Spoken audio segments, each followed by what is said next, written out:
पण घरातल्या लोकांना एवढं मुंबईला पाठवायची त्यांना आहे ना, म्हणे आपल्या कोळी लोकांमध्ये कोण असं गाते बिते गाऊन जा नको जा म्हणे, आपलं इथेच ठीक आहे. पण माझं मन तर ऐके ना. त्यांना म्हटलं हो मी हिंदी म्हटलं बडे गुलाम खानची ठुमरी ऐकवते तुम्हाला. काय म्हणालीस म्हणे तू बडे गुलाम खानची ठुमरी गातेस, काय म्हणे गा गा गा गा गा. लताबाईने गायले, हे पुष्पा पागधरेने गायलं, काय मायला म्हणे हे गाणं इतकं चांगलं झालं तुम्हाला डब करायला सांगतो. मगर वो जो पुष्पा जी है ना, उनकी आवाज हम लोग को खटकी जरा.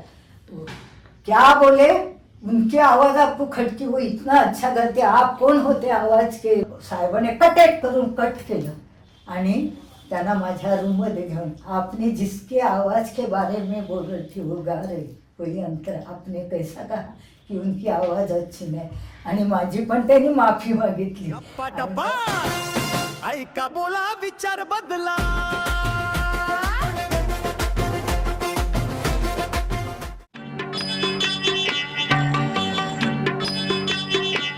इतनी शक्ति हमें देना दाता, मन का विश्वास कमजोर ही जी प्रार्थना आहे ना, मी लहानापासून ऐकतोय, माझ्या शाळेमध्ये चालायची.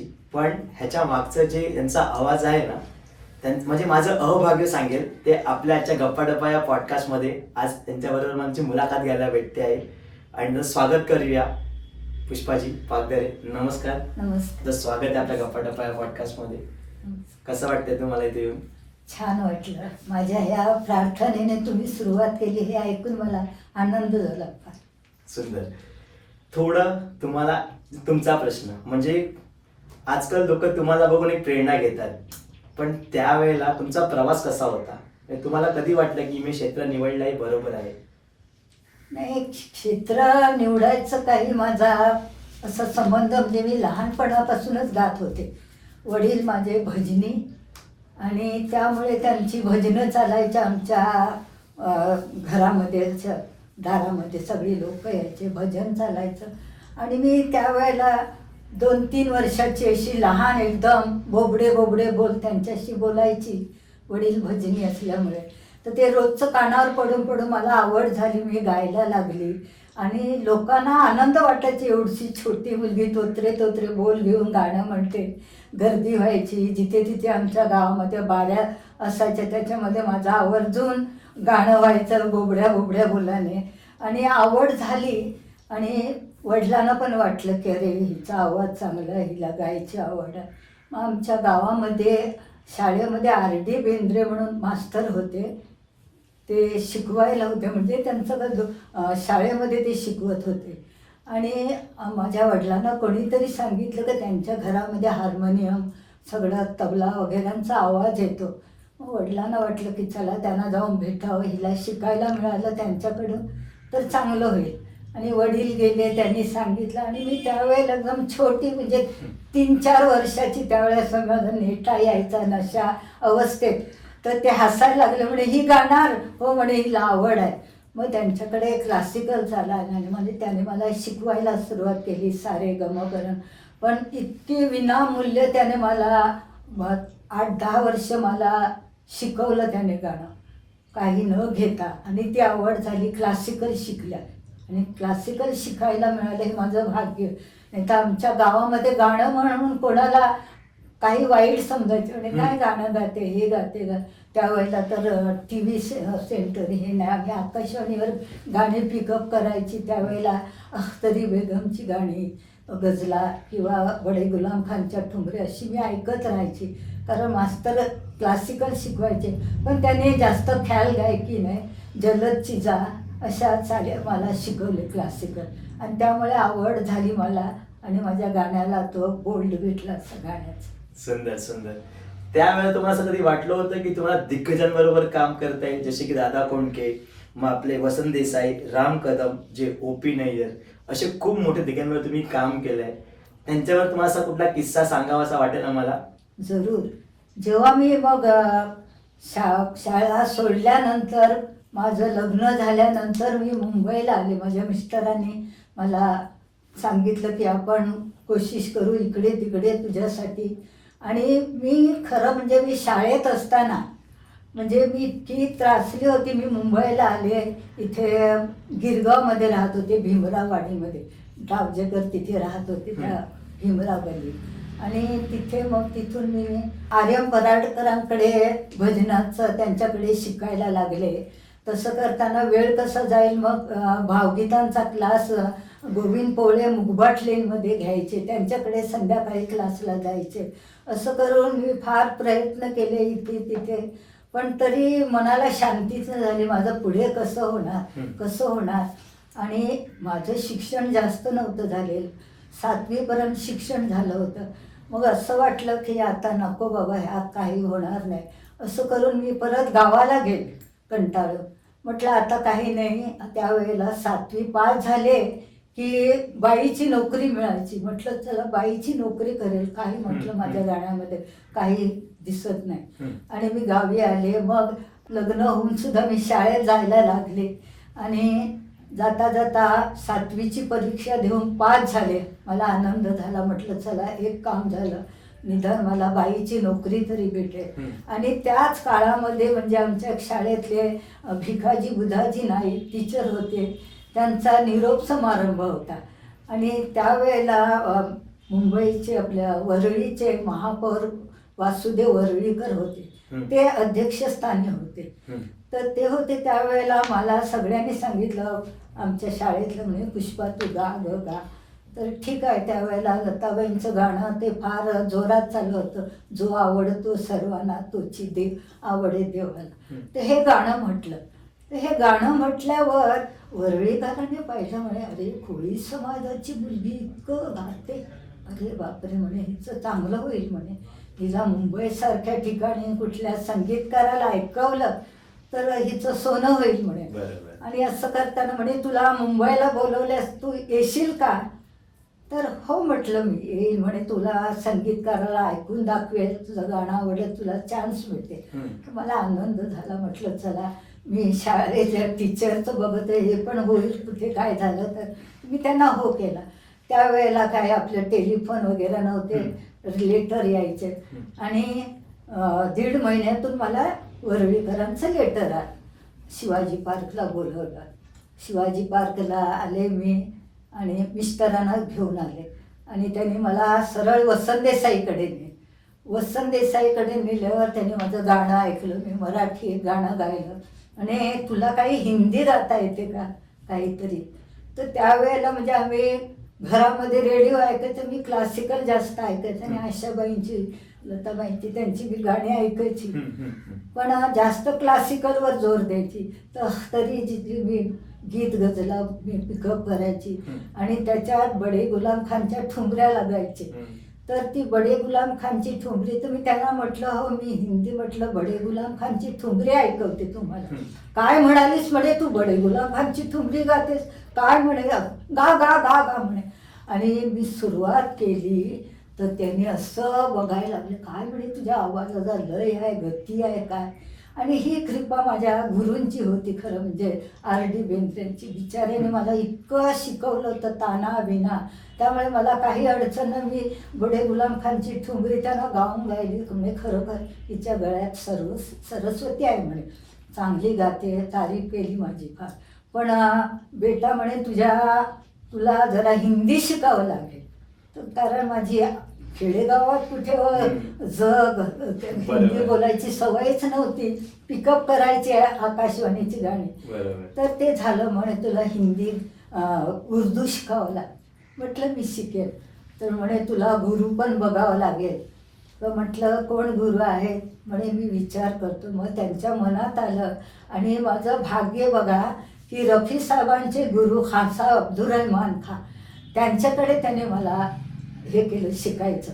तर मी त्यांच्याकडे मग गंडाबंधन केला दादरला हॉल घेऊन. आणि गंडाबंधन करून त्यांच्याकडे मी शिकायला लागले. आता तिथपर्यंत ठीक झालं. मी घरी आले. आमच्या घरात सगळी चर्चा चालली. पण घरातल्या लोकांना एवढं मुंबईला पाठवायची त्यांना आहे ना. म्हणे आपल्या कोळी लोकांमध्ये कोण असं गाते बिते गाऊन जा नको जा म्हणे, आपलं इथेच ठीक आहे. पण माझं मन तर ऐकेना. आणि माझे मिस्टर खरं म्हणजे ते नाटकात काम करायचे, त्यांना संगीताची आवड होती. तर त्यांनी विचार केला म्हणे घरच्या लोकांना नाही पण मी काहीतरी करणार म्हणे हिच्यासाठी. आणि ते मुंबईला आले, मुंबईमध्ये HMVमध्ये गेले, त्या मोठ्या मोठ्या संगीतकारांची ओळख करून घेतली. आणि मग त्यांच्या एका मित्र होते, ते गाणारेच होते, किसन सावंत म्हणून. तर त्या किसन सावंतने सांगितलं, अरे म्हणे चंद्रकांत तू असं कर की तू म्हणे कुलाब्यामध्ये कच्ची कंपनी आहे म्हणे HMV, तिकडे म्हणे कच्च्या रेकॉर्ड होतात ऐकण्याकरता, असा आपला आवाज कसा आहे काय, तर तू एक गाणं पुष्पाचं कच्च्या रेकॉर्डवरून गाणं करून घे आणि मग गाणं चांगलं झालं की तू घरी ऐकून दाखव म्हणा पुष्पाचं गाणं बघा. मग त्यांनी तसंच केलं. ते आपल्या कुलाब्याला आले, त्यांनी माझ्या नावाची शिफारस केली आणि गाण्याची एक लिस्ट केली. ते त्या किसन सावंतने सांगितलं त्यावेळेला ते तेरी राहो में खडी, दिल थांब के हे गाणं जोरात चाललं होतं. तर त्या गाण्याच्या चालीवरून त्याने नको अडू श्री हरी माझी वाट रे, शिरी भरलाय पाण्याचा माठ रे, तर हे गाणं त्या चालीवर माझं रेकॉर्ड केलं, कच्च्या रेकॉर्ड. आणि ते रेकॉर्ड तयार झाल्यावर घरी गावी दाखवलं, सगळ्यांना ऐकून दाखवलं. म्हणे गाणं बघा, तर सगळ्या माना डोलवायला लागल्या म्हणे गाणं. म्हणे हे कोणी गायलंय? म्हणे मोठे आर्टिस्ट कोणी गायलं असेल. म्हणे पुष्पाने गायलंय. तर माझे मोठे धीर म्हणते काय पुष्पाने गायलं?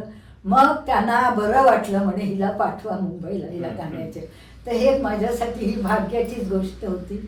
आणि मग तसं करून मुंबईला मी राहायला आले.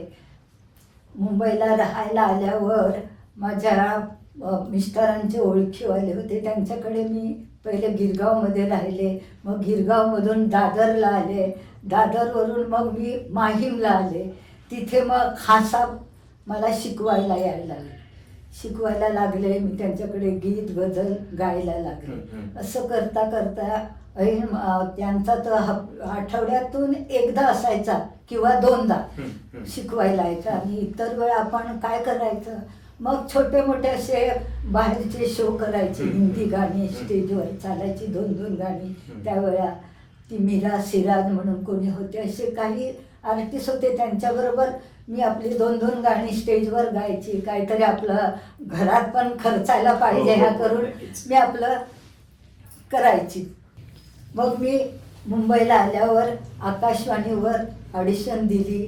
त्याच्यामध्ये बाबूजी सुधीर फडके जी होते जज म्हणून, त्याने माझा आवाज पसंत केला आणि मग मला मराठी गाणी गायला भेटली. त्यामुळे मी आकाशवाणीवर गायला लागले.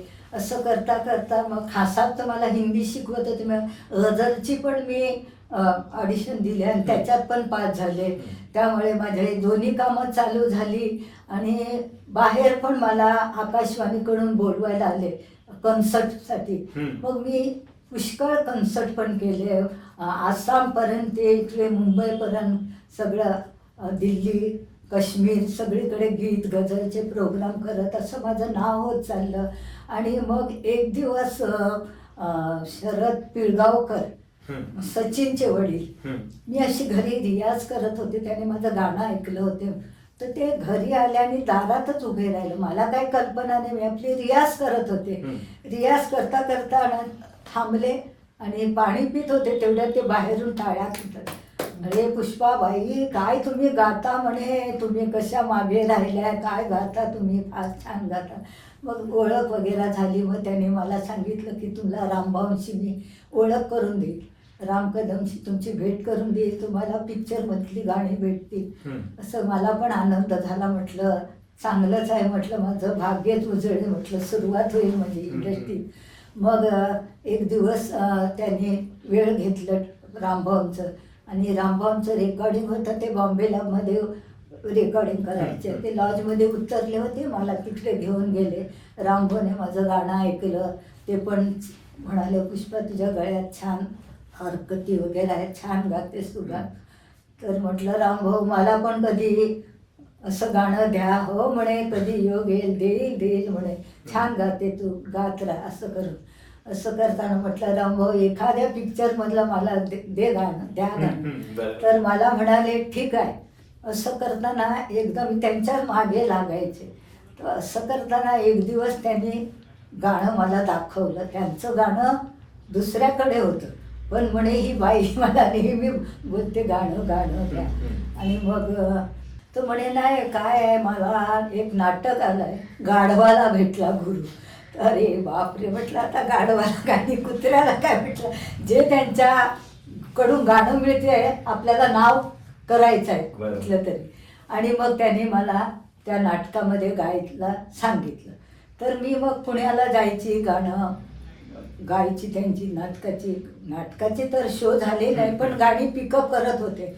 असं करता करता एक दिवस त्याने मला सांगितलं, पुष्पा तुला गाणं गायचं आहे पिक्चरचं. म्हटलं ठीक आहे. मला गाणं दिलं आणि राजकमलमध्ये ते रेकॉर्डिंग करत होते. पण गाणं आपलं असं गाणं आणि रेकॉर्डिंगच्या गाण्याची गोष्ट वेगळीच होती. त्यांना ते अगदी बघायचं होते कशी गाते, म्हणे ही मला सारखी म्हणते, पिक्चरची टेक्निक वेगळी आहे आणि असं गाणं वेगळं आहे. तर म्हटलं चला बघूया काय करता. आणि मी गायला लागले आणि गाणं झाल्यावर रामभाऊ म्हणाले चल ऐक ये. आणि मी कुठे कुठे घसरली होती ती माझ्यात मला कळायला लागली. अरे बापरे, मी इतक्या चुका केल्या. म्हणून मी तुला म्हणत होतो पुष्पा, पिक्चरची टेक्निक वेगळी आहे, असं गाणं वेगळं आहे. हे गाणं तू नाही, हे आशाबाई येऊन गाणार आहे. मी तुला मुद्दाम म्हणून गायला सांगितलं, म्हणे बोलावलं तुला कळावं म्हणून. तर ते मला मग कळलं की खरोखर आहे. म्हटलं टेक्निक कशी वेगळी असते. मी त्यांना सारखी म्हणाले मला गाणं द्या गाणं, आता तुला कळलं. मग असं असं करताना मग मला कळायला लागलं बाबा पिक्चरची गाणी कशी. मग माझी अशी प्रॅक्टिस वगैरे चालूच राहिली. आणि एक दिवस तो दिवस असा आला माझ्या भाग्यामधला की रामभाऊकडे पिक्चर आलं होतं दादा कोंडकेचं. दादा कोंडकेंचं पिक्चर आलं होतं. ते त्यांचे म्युझिशियन सगळे पुण्यातले होते. सगळे पुण्यातले घेऊन तो म्हणे दादा बोलले की राम तू उद्याच्या उद्या मुंबईला जा, बॉम्बे स्टुडिओ बुक कर आणि लताबाईंकडे हे गाणं करून घेऊन. म्हणे मी कोल्हापूरला शूटिंग चाललं आहे, सुलोचनाबाई वगैरे आहेत, डान्सिंगची रियाज चालू आहे आणि तू गाणं रेकॉर्ड झालं की ते स्पून घेऊन तू कोल्हापूरला ये. म्हणजे ठीक आहे ठीक आहे. रामभाऊ आले, स्टुडिओ बुक केला आणि लताबाईंकडे गेले. लताबाईंकडे गेले तर त्यावेळेला लताबाई काय होतं माहीत नाही की म्हणजे त्यांचा आवाज खरा होता की त्यांनी रेकॉर्डिंग घेतलं होते काय मला कळलं नाही. पण त्यांनी नाही म्हटलं, म्हणे नाही रामभाऊ मी नाही गाऊ शकणार म्हणे. आणि ते रामभाऊ परत आले. म्हणे आता काय करायचं, दादांना तर त्या लताबाईंकडूनच गाणं घ्यायचं, आशाबाई कोणी दुसरं असतं तर मी केलं असतं, पण आता लताबाईंकडूनच गाणं काय करावं. तर त्यांना मग ते आठवलं की अरे पुष्पा तर गाते आपल्या नाटकामध्ये, ती गायली. त्यांच्या मनात वेगळं काय असेल पण त्यांनी तो मनात ठरवलं. म्हणे आपल्याला काय करावं, रिहर्सल झाली, म्युझिक भेटलं, बस असं करून त्यांनी आपल्या ते विधाते म्हणून ढोलकीवाले होते त्यांना माझ्या घरी पाठवलं. म्हणे जा पुष्पाताईंकडे जा, पुष्पाबाईंना हे गाणं दाखव म्हणे आणि उद्या सकाळी 10 वाजता बॉम्बेमध्ये यायला सांग. तर ते आले विधाते आणि पुष्पाबाई तुम्हाला दादा कोंडकेचं गाणं भेटलं. म्हटलं काय म्हणता, हो रामभाऊने मला पाठवलं आहे, चल चल म्हणे गाणं बघून घे. मग मी हार्मोनियम काढलं आणि गाणं दाखवलं मला. तर माझी बोबडीच वळाली. हो म्हटलं हो हे एका दिवसात गाणं आणि हे गाणं ताना आहे त्याच्यात तास. मग बापरे बापरे म्हटलं नाही मी गाऊ शकणार. म्हटलं म्हणजे 2-3 दिवस असे तर काहीतरी मी करून रियाज केले असते. नाही अगं तू कशाला घाबरते म्हणे, चल रामभाऊ स्टुडिओत भेटतील, ते तुला दाखवतील. 4-5 रिटेक झाले तर काय हरकत नाही, तू बघ काय होते ते. मी पण विचार केला. म्हटलं चला नशीब काय होते बघूया, जाऊया. सकाळी 10 वाजता पोचले आणि रामभाऊने हार्मोनियम काढली, गाणं चालू केले. तर भैरवी थाटामध्ये याच्या त्याच्यामध्ये ते ताना मारताय आणि मला रडू कोसळायला लागलं. म्हटलं रामभाऊ मी नाही गाऊ शकणार. म्हटलं गाणं फार हाड मला नाही गाता येत. अगं तू कशाला घाबरते म्हणे, स्टुडिओ आपलाच आहे म्हणे, तू घाबरू नको, एकदम आरामात गा. आणि तुला तानाची भीती वाटते तर आपल्याला ताल समय तो सम वगैरे बघून आपल्याला गाणं उचलायचं आहे. म्युझिक जिथे थांबते आम्ही तर करतो, हात वारे करतो, तुला कळेलच म्हणे. ताना जिथे जुळतात तिथे ती तुला आवडेल ती ताण घे आणि गाणं गा तू म्हणे, होईल होईल असं बरं. म्हणे झाले 5-6 रिटेक झाले आणि गाणं एकदाचं झालं रेकॉर्डिंग झाले. तर आमच्या गाण्यांची ती खोली वेगळी असते. तुम्ही हेडफोन लावलेला आणि मी बाहेर बघते तर म्युझिशियन हसतात, टाळ्या फुटतात. बरं बापरे बापरे, काय ते गाण्यात घोळ झालेला आहे. ते हसतात म्युझिशियन. म्हटलं काय. तेवढ्यात रामभाऊ आले, माझ्या पाठीवर हात. पुष्पा म्हणे तू फार चांगली गायलीस, छान गायलीस म्हणे. म्हटलं काय म्हणे, छान गायलीस तू. तेवढ्यात ते शर्माजींच्या कानाला हेडफोन होता, ते रेकॉर्डिस्ट ते तिथून बोलले, अरे राम ये कहाँ से चिडिया पकड केला. म्हटलं अरे बापरे चिडिया. म्हणते अगं तू चिडियासारखे गायले म्हणे, चल चला ऐकू. आणि मग मी गेले, गाणं ऐकलं, मला आवडलं. म्हटलं वा चला, माझी परमेश्वराने लाज ठेवली, माझं गाणं चांगलं झालं. आणि मग रामभाऊ रात्रीच्या गाडीला कोल्हापूरला गेले. कोल्हापूरला गेल्यावर आता दादा कशाला म्हणतील लताबाईंचं गाणं ऐकावं. त्यांना माहीत आहे लताबाई तर कचऱ्यासारखी गाणं उडवून देते. ते त्यांना माहीत आहे. ते सुलोचनाबाईंना सांगितलं चला चला तुम्ही डान्सला उभे राहा, चला चला म्हणे. रिहर्सल चालू झाली, गाणं लाव म्हणे. गाणं लावले, दादा ऐकतात, वा वा वाच करतात. पण रामभाऊंच्या तोंडातून अक्षर फुटे ना. काय करावं आणि काय सांगावं यांना की हे गाणं लताबाई म्हणे ते वा वाच करतायत. मग अशी म्हणे आता काय करू काय नाही. सगळं डान्स बिन झालं. तर रामभाऊ बोलले नाही आपण असं करूया, गाणं डब करू परत. आपल्याला काय डान्स तालाची आणि म्युझिकची जरूरत होती, हे गाणं आपण परत करू. अरे काय म्हणतो म्हणे, गाणं चांगलं झालं काय नाही. तसं नाही, तसं नाही दादा म्हणे, हे गाणं लताबाईने गायलं, हे पुष्पा पागधरीने गायलं. काय मायला म्हणे, हे गाणं इतकं चांगलं झालं, तुम्हाला डब करायला सांगतो. नाही नाही म्हणे, हेच गाणं ठेवायचं. आणि तेच नशिबात गाणं, त्याच्यावरच माझं भविष्य माझं सार्थ झालं. दादा कोंडकेंचा गीत तुम्ही भारीच सांगितला. म्हणजे तो तुमच्याकडनं आम्हाला एवढ्या वर्षानंतर कळतोय, लोकांना पण आजच कळलं असेल. थोड्या याच्यात पुढे विचारतो, O.P. नय्यर साहेबांबरोबर तुम्ही काम केलंय, त्यांच्यावरचा प्रवास आणि ते असा काही किस्सा सांगाल का? मजा येईल आम्हाला. जरूर. त्याचं काय झालं की माझं बॉम्बेल्यामध्ये रेकॉर्डिंग होतं आणि बाबू सिंगचे हार्मोनियमचे पीस होते ते गाण्यामध्ये. तर गाणं सगळं रेकॉर्डिंग झाल्यावर बाबू सिंग मला भेटले. पुष्पा जी आपने बहुत अच्छा गाया, मैं आपसे O.P. नय्यर से मुलाकात करवा दूंगा. तुम्ही म्हटलं अरे वा बहुत ही अच्छा होगा, जरूर जरूर मैं मिलूंगी उनके साथ. आणि तो योग एक दिवस आला, ते मला घेऊन गेले बाबू सिंग आणि O.P. नय्यरची माझी ओळख करून दिली. पुष्पाजी गाती आहे असं. म्हटलं ठीक आहे छान. आणि त्याने पण माझं आपके गाणे सुने आहे मैंने, मराठी सुने मतलब मैंने सबके मुंह से सुना है आप गाती है रिकॉर्डिंग में, मराठी पिक्चर में गाने आपके गज़ल की भी रिकॉर्डिंग हुई. मैं बोली जी हाँ मैं गाती हूँ. तर बोलता ठीक है मेरे पास गाना है, ये पिक्चर है खून का बदला खून. इसमें पैरोडी सॉन्ग है, उत्तरा केळकर जी है और ये वाणी जयराम और आपको गाना है. नय्यर साहेबांनी मला सांगितलं की बेटा देखो हम जब भी बुलाएंगे वो रिहर्सल में आना ही चाहिए. मैं टाइम का पक्का हूँ और मुझे रिहर्सल लगती है. रिहर्सल किए बगैर मैं गाना रिकॉर्डिंग नहीं करता है. और रिहर्सल करने के बाद स्टूडियो में 3 टाइम गाना लेता हूँ, एक म्यूजिशियन के साथ, एक रिदम के साथ और एक सोलो में. ऐसा वो होने के बाद टेक ओके करता हूँ.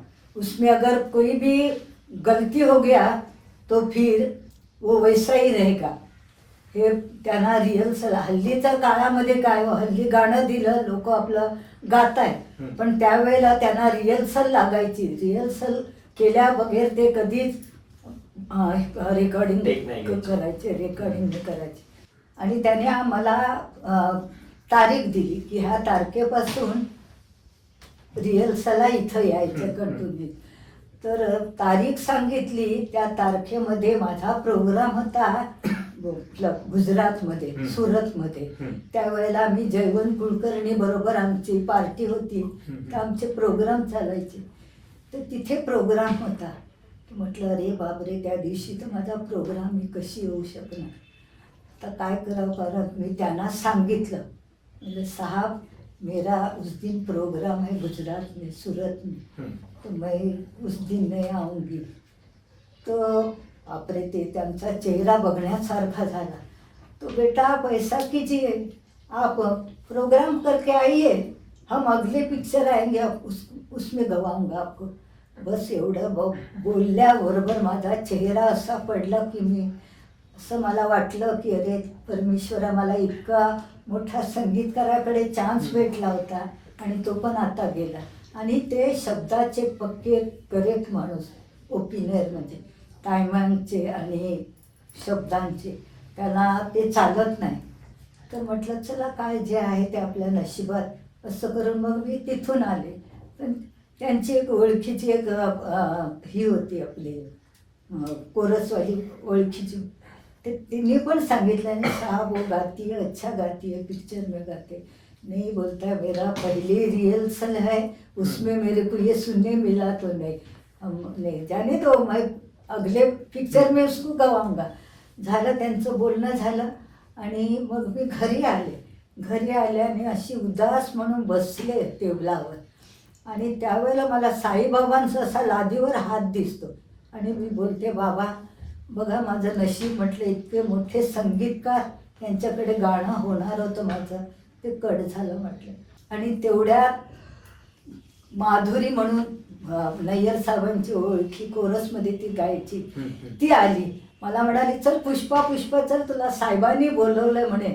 मी साहेबांना सांगितलं कि वो बहुत अच्छा गाती, वो गीत गज़ल भी गाई है और मराठी पिक्चर में बहुत गाई है, तो साहेबाने आता बोलवलं आहे.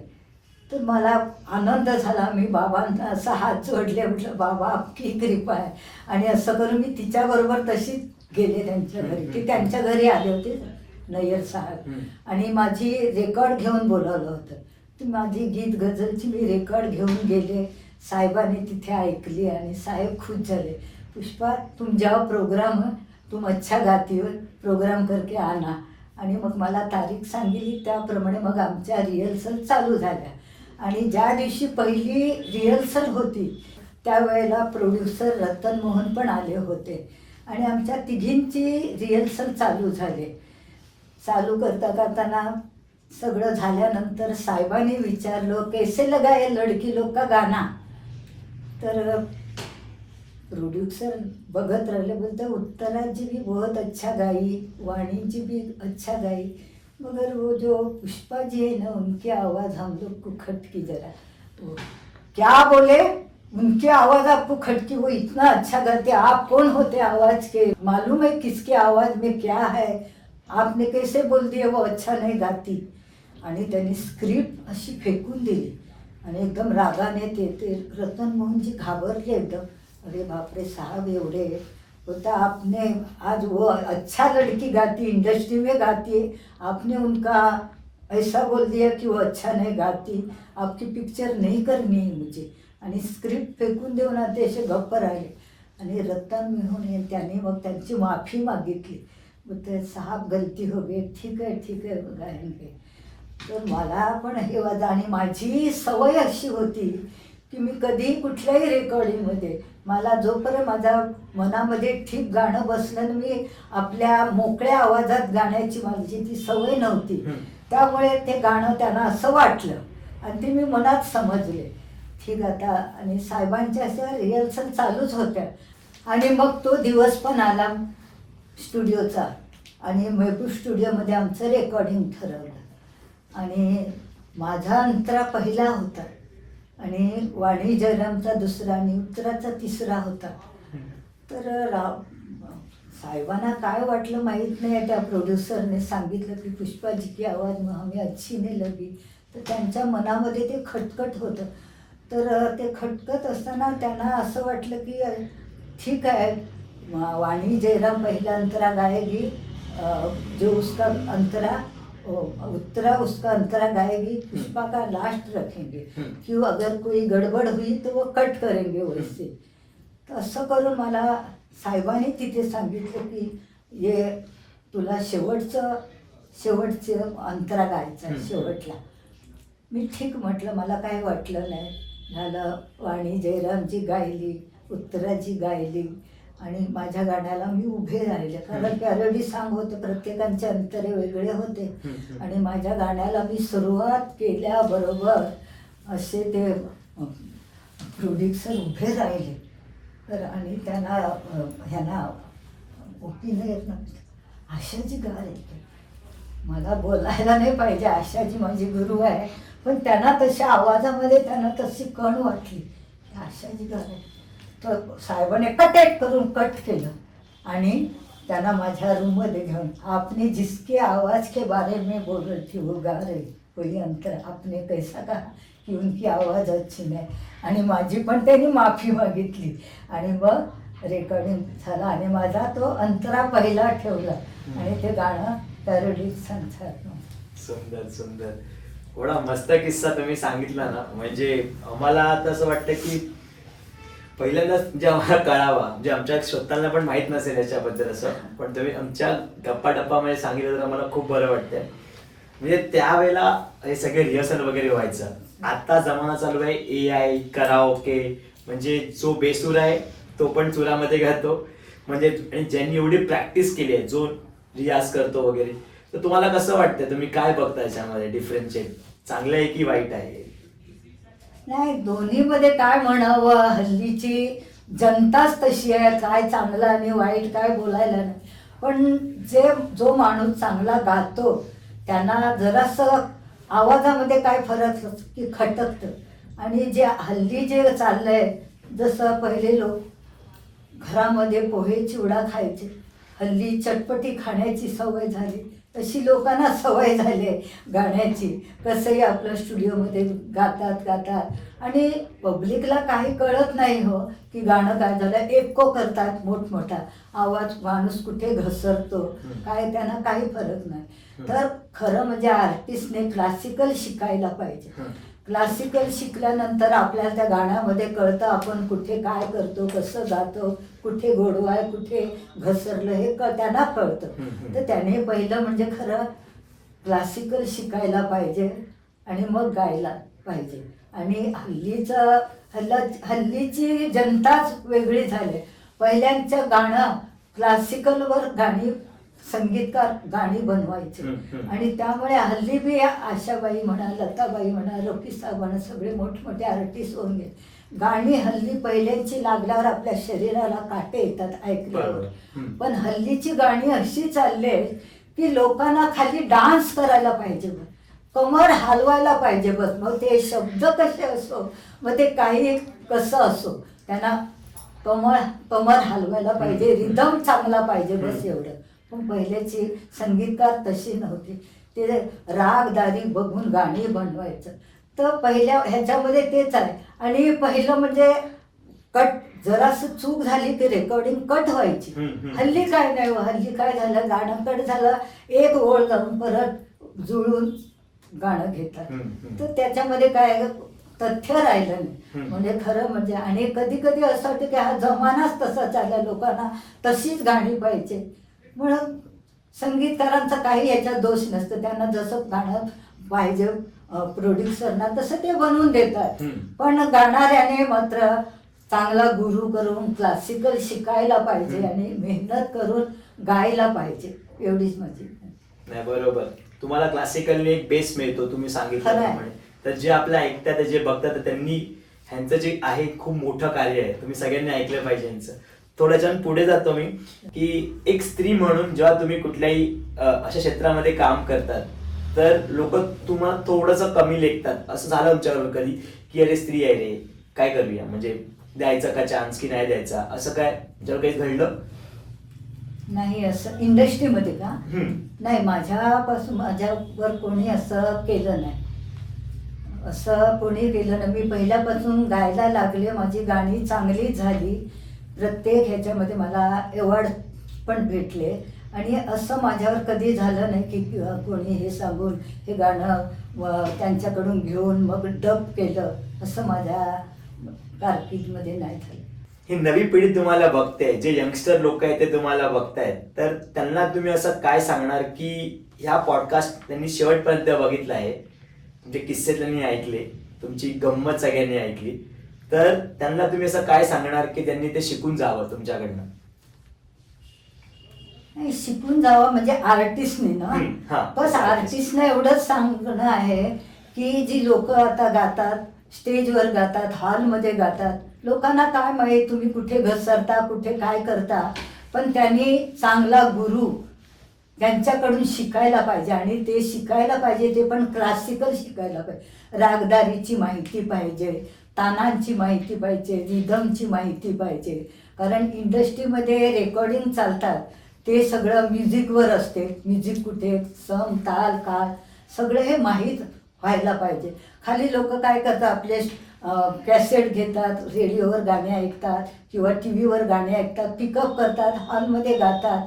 मग ते कुठे गेलं, आरडा ओरड, त्या आवाजामध्ये काय फिलिंग्स आहे, कुठलं हे आहे, गाणं कसल्या टाईपचं आहे, कसं गायलं पाहिजे, शब्दांचे असे काही असतात, त्याच्यामध्ये करुण भावना असते, एक हॅपी गाणं असते. तर त्यामुळे कळायला पाहिजे, तर ते तशा प्रकारे गायला पाहिजे, ही जाण त्यामुळे मिळते. म्हणून सगळ्यांनी आपल्या क्लासिकल गुरु, चांगला गुरु घेऊन त्यांच्याकडे शिकायला पाहिजे. एवढं नक्कीच नक्कीच. ज्ञान संग्रहागिरी तुमचा लता मंगेशकरजीचा तुम्हाला पुरस्कार भेटला, म्हणजे तर तुम्हाला असं वाटत नाही की तुम्हाला खूप उशिरा भेटला? नाही, मला असं काही वाटलं नाही, मला आनंद झाला.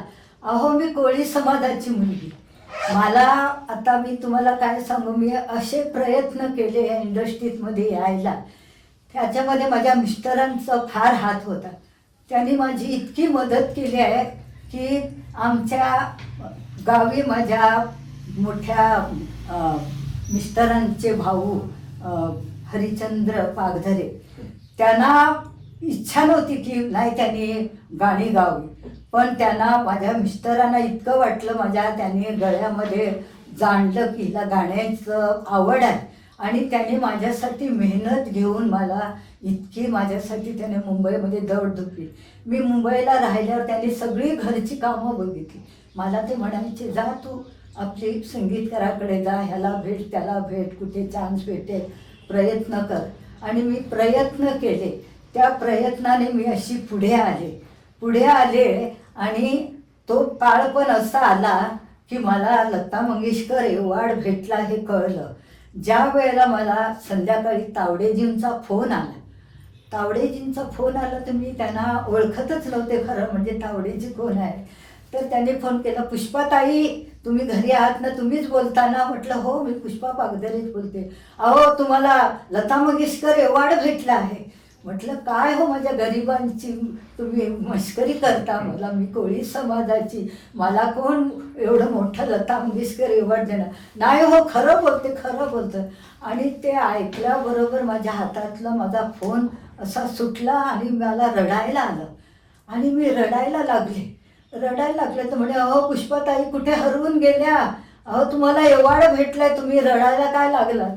म्हटलं नाही हो, रडायला ह्याकरता लागलाय, तो किस्सा झालेला आहे. म्हटलं सांगा म्हणे काय झालंय? म्हटलं तुम्हाला आवडलं नाही का लता मंगेशकर? म्हटलं नाही, तसं नाही. म्हटलं गोष्ट वेगळी आहे. म्हटलं लता मंगेशकर अवॉर्ड हे माझं भाग्यच आहे मला, मी ऐकल्यावर. पण त्याची एक गोष्ट अशी झाली की एकदा म्हटलं सुलोचना चव्हाणला लता मंगेशकर अवॉर्ड भेटला होता. त्यांना तो अवॉर्ड भेटल्यावर माझ्या घरी पेपर आला होता, पण मी त्यावेळेला गावी जायला निघाले होते आणि मी पेपर घेऊन गाडीमध्ये, मला वाचण्याची सवय, तर म्हटलं गाडीत वाचेल. आणि मी गाडीत बसले तर गाडीमध्ये वाचता नाही आलं कारण ओळखीची माणसं मला भेटली, त्याने गप्पामध्ये गेलं. आणि मी घरी गेले जेव्हा, तर आई माझी बसली होती आणि मी पेपर काढला, वाचायला लागलं. त्यामध्ये सुलोचनाबाईचा फोटो होता आणि त्याच्यात लिहिलेलं सुलोचना चव्हाणला लता मंगेशकर अवॉर्ड भेटला. तर मी आईला सांगते, आई बघ म्हटलं सुलोचना चव्हाणला म्हटलं अवॉर्ड मिळाला. म्हटलं लावणी गाणारी गायिका. अरे काय म्हणाली, अरे तुला पण भेटेल, तू का घाबरते, तुला पण भेटेल. म्हटलं नाही गाई, मला कोण, म्हटलं कोळी समाजातलं मला कोण लता मंगेशकर अवॉर्ड एवढा मोठा दे. अगं तुला भेटेल लता मंगेशकर अवॉर्ड. म्हटलं जरी भेटेल तू सांगते, पण तेव्हा तू कुठे असणार बघायला? अगं मी असणार म्हणे, तुला लता मंगेशकर अवॉर्ड भेटणार. आणि आज म्हटलं तावडेजी तुम्ही मला लता मंगेशकर अवॉर्ड भेटला म्हणून तेच मला आठवण आली आईची की आईने मला सांगितलं तुला भेटणार आणि मी असणार, आणि माझी आई आज 112 वर्षाची अद्याप आहे आणि त्या आज ऐकणार त्यांना फार आनंद होईल म्हटलं. ह्यामुळे मला आनंद सुरू आले म्हटलं त्यांच्या आठवणीने. आणि त्यांना पण आनंद झाला. हो म्हणे तुमची आई आहेत 112 वर्षाची. हो म्हणे मग असं करा म्हणे मी उद्या गाडी पाठवतो, ही गाडी किंवा त्या येऊ शकतील का म्हणे ह्या समारंभात. तर म्हटलं त्या नाही येणार म्हणे, त्या तेवढं त्यांची ताकद नाही. तर म्हणे असं करा मी गाडी पाठवतो आणि माईक वगैरे त्यांना 2 शब्द बोलायला सांगा, आम्ही ते ह्याच्यावर पडद्यावर त्यांचा फोटो दाखव. मग सकाळी त्यांनी गाडी पाठवली, मी गेले, आई बोलल्या, आईने मला मिठी मारली आणि त्याने हे केलं आणि तिथे दाखवलं पण. तर हा आनंद झाला आणि माझं भाग्य लता मंगेशकर मला भेटलं, त्यांची कृपा झाली लताबाईंची पण. आणि आशाबाईंना तुम्ही गुरु मानतेच खरं म्हणजे. आणि एवढा मोठा पुरस्कार भेटला मला माझ्या कोळी समाजात आणि माझ्या कोळी बांधव गावचे सगळे आले होते माझ्या या समारंभात. फार आनंद झाला, माझं भाग्यच. नाही मस्त मस्त सुंदरच. म्हणजे ह्याच्यामध्ये जे आईचं कुठेतरी मोठं योगदान आहे तुमच्या जीवनामध्ये, त्याचा आशीर्वाद तुम्हाला लाभला असं म्हणता येईल. आता एक शेवटचं म्हणजे 2 शब्द आमच्या लोकांसाठी जर तुम्ही जर गायलेत तर आपलं सगळ्यांचं फेवरेट गाणं प्रार्थना जी आपण आहे ती सुरुवात केली आपण तिकडनंच. 2 शब्द जर तुम्हाला गाता आलेत तर मी तुम्हाला रिक्वेस्ट करतो जर तुम्हाला जमेल तर. पुष्पाजी तुम्ही ते आला त्या आपल्या गप्पा टप्पाच्या पॉडकास्टमध्ये, तर तुमच्याकडनं गाणं ऐकणार नाही असं होणार नाही. 2 ओळी तुमच्याकडनं. तुमच्या सांगण्याप्रमाणे मी 2 लाईन गाणार, पण तुम्ही एवढं बघा माझं मी गाताना वय बघत नाही, तुम्ही माझं वय बघा.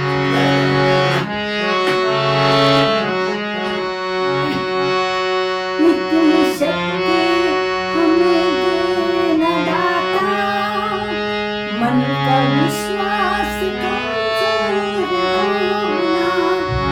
इतनी शक्ति हमें देना दाता, मन का विश्वास कमजोर होना. हम चलेंगे एक रास्ते पे हमसे भूल कर भी कोई भूल होना. इतनी शक्ति हमें देना दाता, मन का विश्वास कमजोर होना. हम चलेंगे एक रास्ते पे हमसे भूल कर भी कोई भूल